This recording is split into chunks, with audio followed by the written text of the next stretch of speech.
Welcome back to Orlando Clean Show 2025, day 3 of the Laundry Nerd podcast live. All right, we've brought it for 2 full days, and I'm sure some folks out there are going, you cannot keep this star power going. I assure you, we can and we will. It's pretty dramatic, right? So to prove that, we are starting out very, very strong today on day 3. With a marketing expert, you are going to learn a ton. Welcome, Brittany Centers, owner of Center Social. Welcome. Hi, it's nice to be here. Absolutely. We love having you because we're going to learn a ton. First off, how's your clean show going? It's incredible. It is more than I could have ever imagined. And this is number 2 for you, but the first time you've had a booth. Correct. What's traffic like? I'm very thankful, but it is nonstop. There's times where people are just waiting to talk to us, and I'm very appreciative. And our clients are bringing their friends over to talk to us, so it's incredible. So you're busy at the show, but you're already looking ahead to when you get home and how busy you're going to be when you get home. Yes. So we're prepared. I have 3 employees that are here with me. I have 11 team members total currently, and we're prepared. I've been scaling and getting ready for the clean show. I sense big things in the future. So let's get grounded. Center Social, I always joke, it's not a social club. It's a marketing agency. Yes. Marketing agency? Yes. All right. How long have you been around? What kind of services do you offer? Okay, so December of this year will be 10 years since I've just started working fully for myself. Okay. We specialize in social media, but we also do Google Ads, reputation management, graphic design. We've been building a lot of flyers and mailers for our laundromat clients. Okay. And so we are pretty much a one-stop shop, website design, and also lots of ads, lots of AI stuff. Let's talk about your entry into the laundry industry. You kind of trickled in and then it blew up. Yes. I mean, and I'm guessing that when things blow up, that means you're getting results and the word of mouth spreads, and all of a sudden you're scaling up. Yes. So I entered in 2016 or 2017. I can't really remember the year. And I've said this before, but I'd never even been in a laundromat whenever that happened. And I started, figuring out the algorithms because, social media is all an algorithm, and the ads. And so since time has developed for the last 8 years, I've really perfected my ads within the laundromat industry.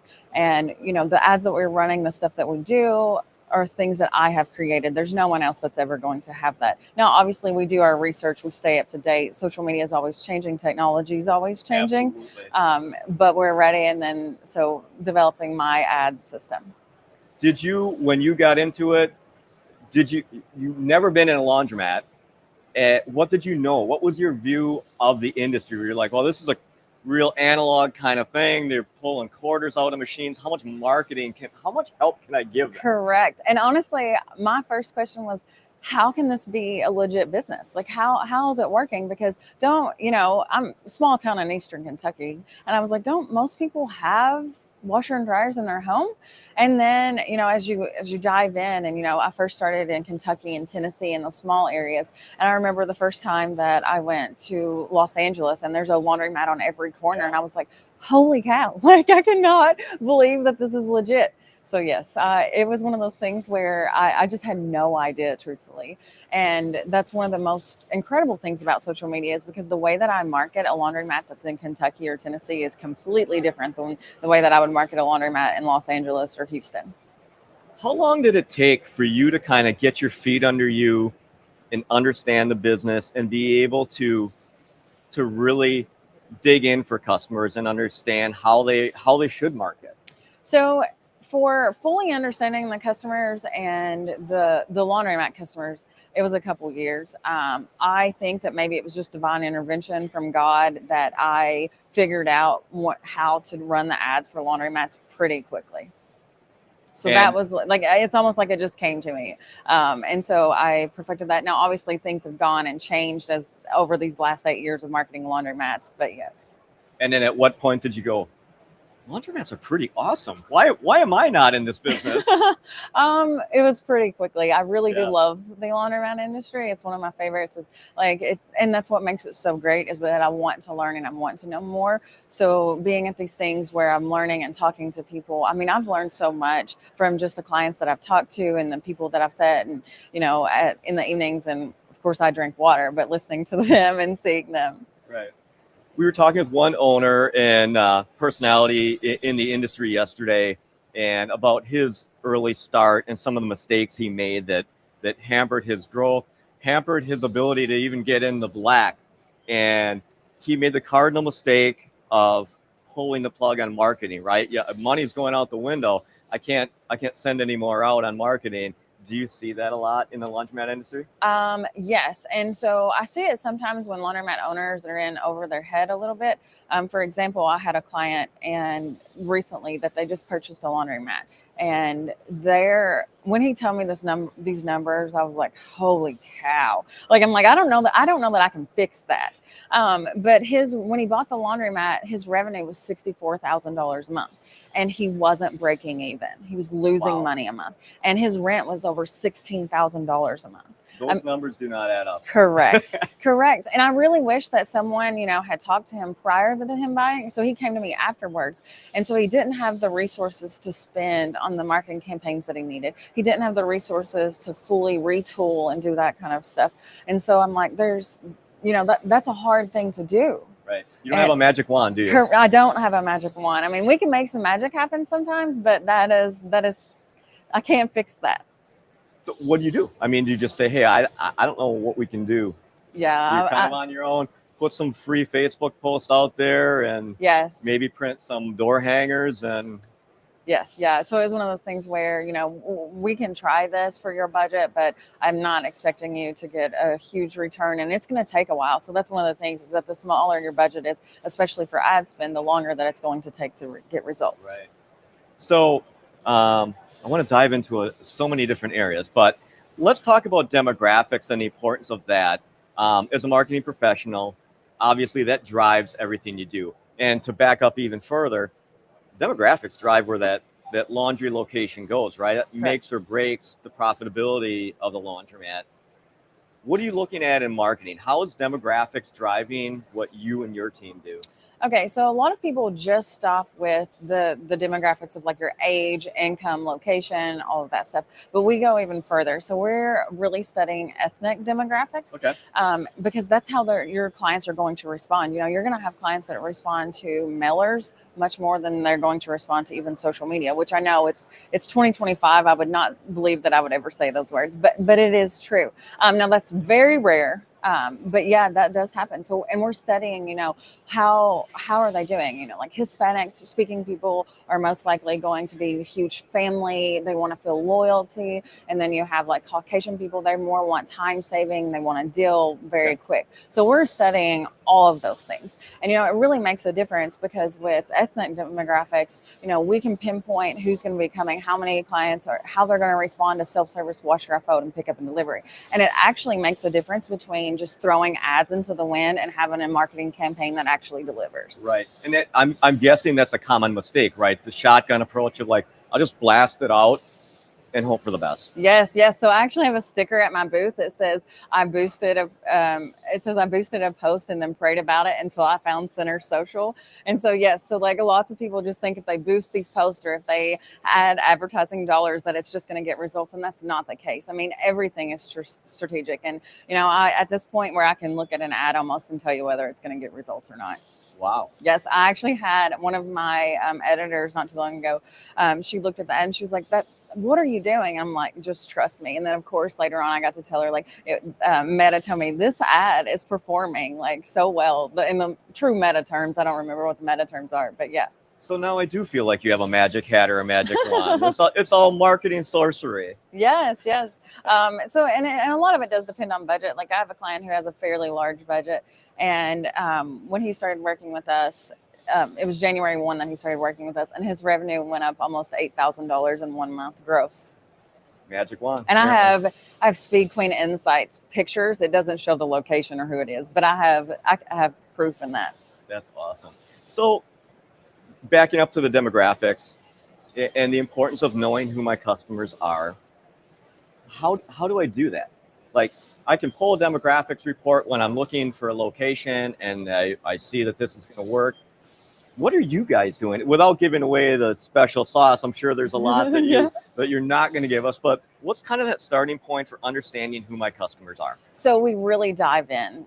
There's a lot of things that I've developed even lately that make it, that really dives in, and things that I discover and ask. And yeah, I'm not going to give you all this information, but that changes our entire approach to what we do.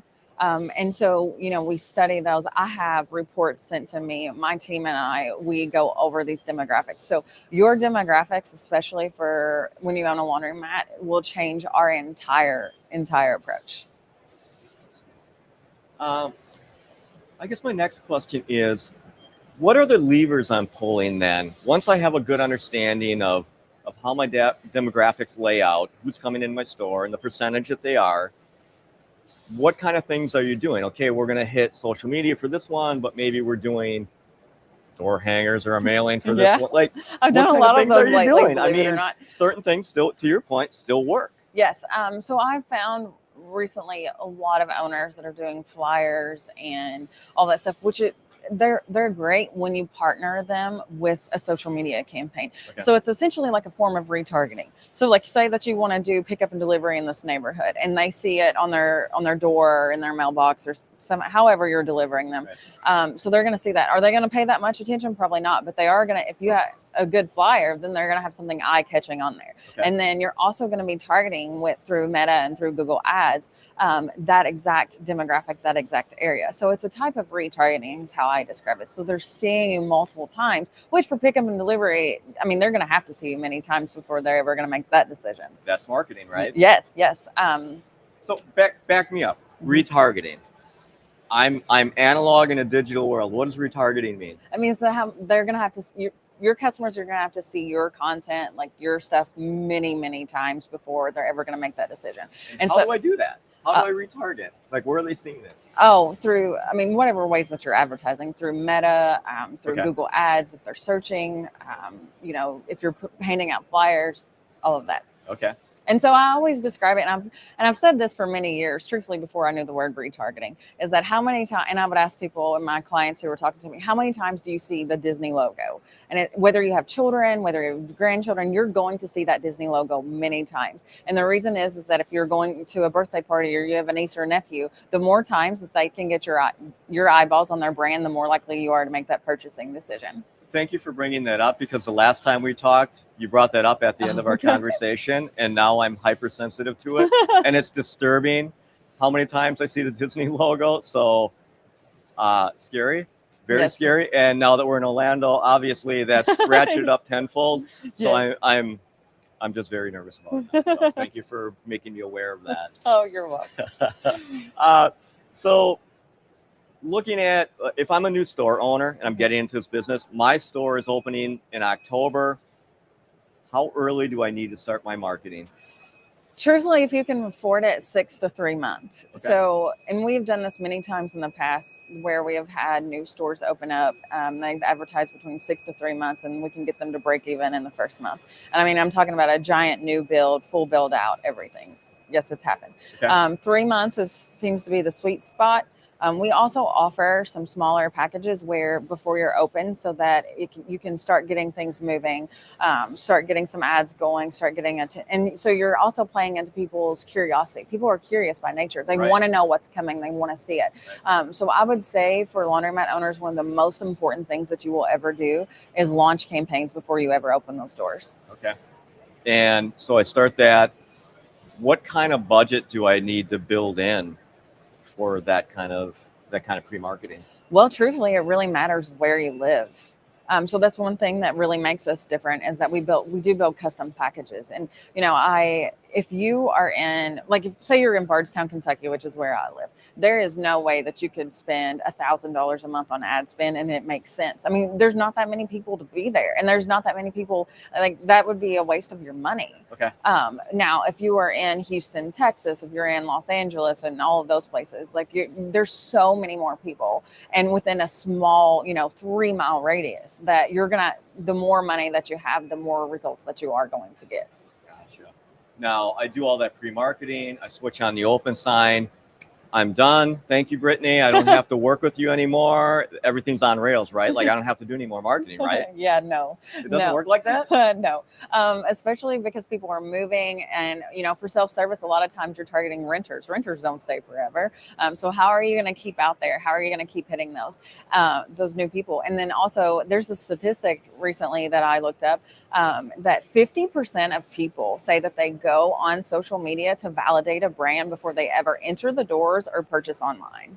And I mean, that's only going to keep increasing. So, like, if you're not having a presence at all, like if you think I'm a laundromat, or, I don't need to do that, then, I mean, you're kind of wrong, because those people are going to make sure that you're reputable. How do they know that you're not a zombie mat? Right. And so social media is one of the ways to show them. Now, there's so much more to social media. So, Google ads, people, that they have to be looking for you. I consider that kind of like the low-hanging fruit. You're going to grab those people that are looking for you. But what about the people in the laundromat industry, or that are going to laundromats, that are happy with where they're going? How do they know that you exist? So, while they're sitting in your competitor's laundromat, you can be running ads and getting in front of them.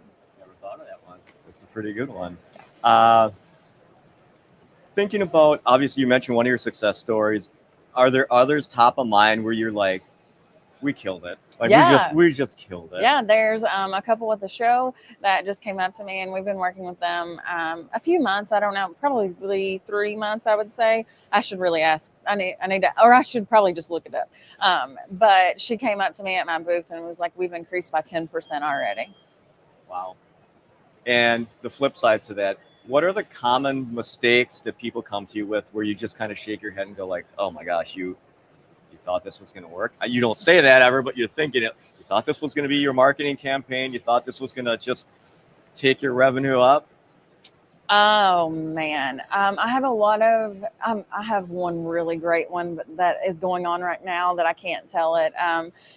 It is something that my entire team, like, I've sent it out to all of them. We make jokes about it. Like, it is, and it's one of those things where I think it could be so incredibly bad that it actually may go viral.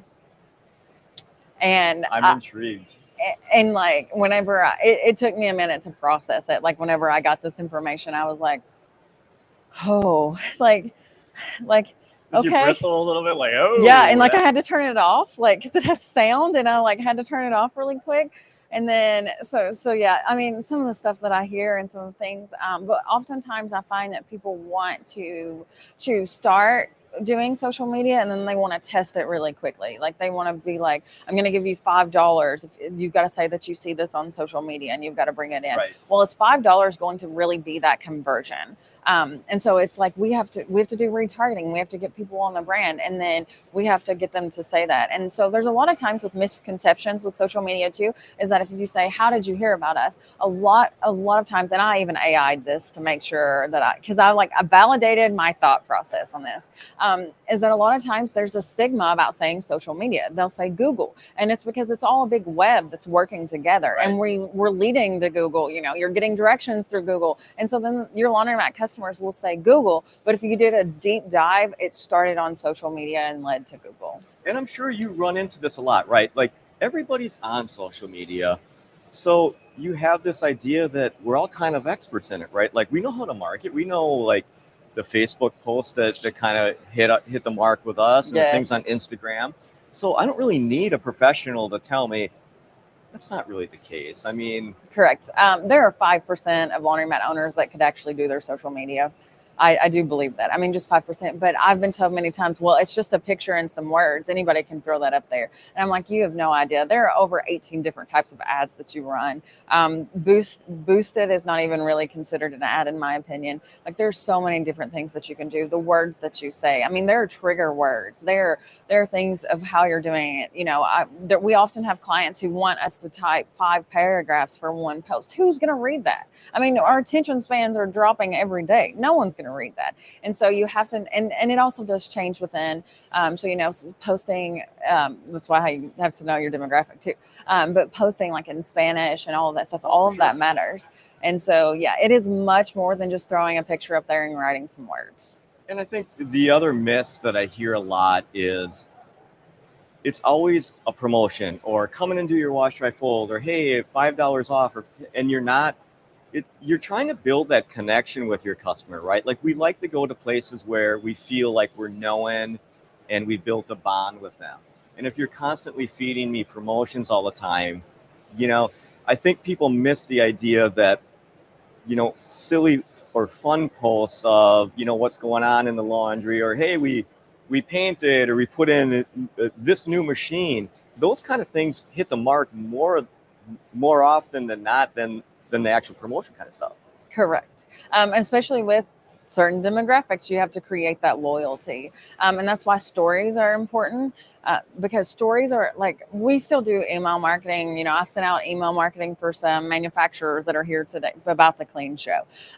But stories are your email marketing of this time. They're going to hit your repeat customers. So that's a way that you create loyalty. And I want to talk a little bit about how you work with folks. I mean, do you offer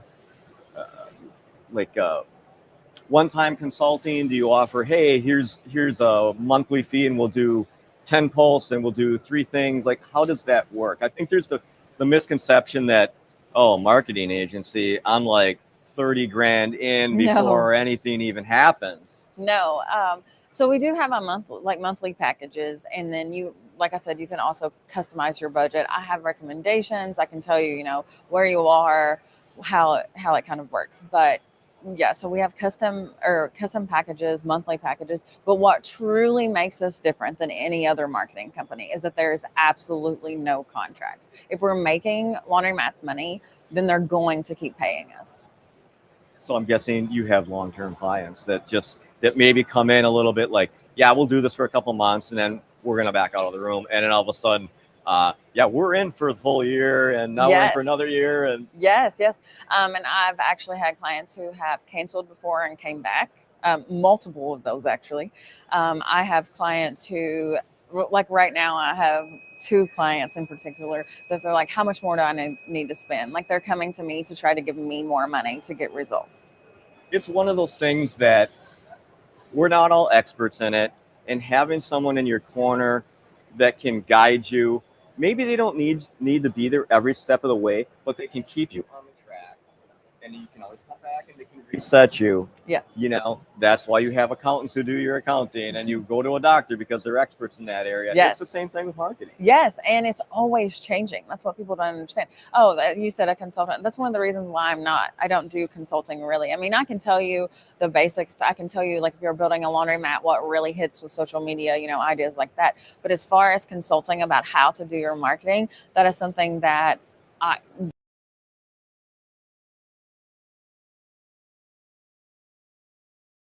changing. What I tell you, just from the last different already, the algorithms change on social media, the back end changes, how it works, Google ads, all of that. It just all changes. So no, and you have to spend a lot of time studying it. That's why a marketing agency is so valuable, because you're going to have to spend 30 plus hours frequently, like probably every 6 months, to know the changes and figure it all out. Or you can have a marketing agency that's actually doing it for you. It's the whole thing, right? Like, do I want to be in my laundry 24/7, or do I want someone to help me with component service and marketing and things like that, right? You get a professional to help you. Yeah. One question I had was, there's so much technology, obviously a ton on display in our booth, and CRMs are a big part of the technology that's baked in to the systems. Are you tapping into those or helping laundromat owners tap into CRMs and get back to that idea of identifying your customers? Here's how you find, the customers that haven't been in there, and for 30 or 40 days, maybe you should reach out to them. Are you doing things like that as well, helping them? Yes, and a lot of that is in the works. Big things happening, very big things happening, and I am. There's a lot that I would like to touch on about that, probably in the next year or so. That's what we call a teaser. I love it. Want to give you the opportunity to plug. Where do we find you in the socials, on the web? So centersocial.com. And you can find me on Center Social on Facebook and Instagram. Brittany Center, and LinkedIn, Brittany Centers. You can look me up, message me. You can call, email info@centersocial.com. Fantastic. We want to keep you very, very busy. We want you to continue to have to scale. Big question for you is, you have a great marketing history in the bourbon industry. Yeah. That's where you came up. How much cooler is the laundry industry than bourbon? Have we converted you into laundry nerddom? Yes. So I am actually, I quit drinking a couple years ago. I don't have any alcohol ever. So I love the laundromat industry. Now, I can talk about bourbon all day long. I do like the bourbon industry. But yes, I am fully converted. I do plan to eventually own laundromats. I do really like the laundromat industry. Laundry nerd. And I will say, I've got the straight dope on bourbon, and there's some big revelations. So talk to me later. I might share what I've learned. Thank you so much for joining us. Always great to have you. I always learn stuff, even if the Disney thing scares me. It still does, but glad to have you. Thank you. And stay tuned. We got 3 more shows coming up. Come over and subscribe. Laundry Nerd shirt if you're on the grounds here at Clean Show. Don't forget to subscribe on all your social channels to Laundry Nerd Podcast on your streaming platforms. We're coming back. Stay tuned.